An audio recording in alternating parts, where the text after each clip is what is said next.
I think the probably one of the differences is as you get to like your reference-based pricing, right?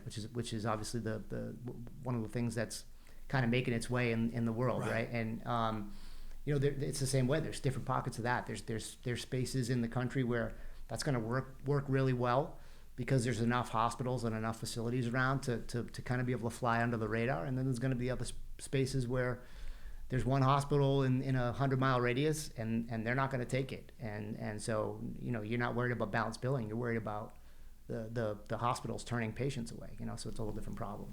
No, absolutely. Yeah, I know. And I know you just did recently a LinkedIn post kind of talking about the whole subject of RBP and how it affects the industry. Any specific takeaways that you learned from kind of working on that segment? It's important to know that there's not a blanket RBP solution out there, right? There's a lot of the bigger sort of RBP. I hate to use the word vendors, but the folks that do the repricing and really bring the solution to the table. Yep. They all do things a little differently. And then there's a lot of other copycat ones that are smaller that we don't know about. There's a lot of TPAs that have designed their own programs that kind of mimic what some of these guys are doing. And so I think it gets a little dangerous sometimes when someone just says, "Hey, we're doing RBP. Right. Can you guys price for it on your stop loss?" And so I think there's a lot of information and there's a lot of understanding that has to go along with. You can't just throw RBP out there. One, there's a heavy education process that has to happen for the group and for the members to really understand how it's going to work.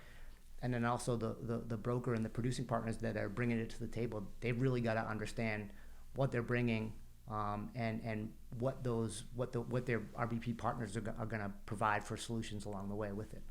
Yeah, I think we, on the podcast episode we did with Adam Russo, we kind of talked about that. And I experienced something recently where a broker had to go back to a conventional PPO after being in a plan like 6 months because, the employees kept getting balance billed, from the provider, which is never a good look. And, like I said, one way or the other, either at best, you hope that the providers won't be too difficult, and at the same time, but it could end up being a public relations nightmare. So it's never a good thing if folks don't have good education, But yeah, like Adam says, it's just another way of paying a claim.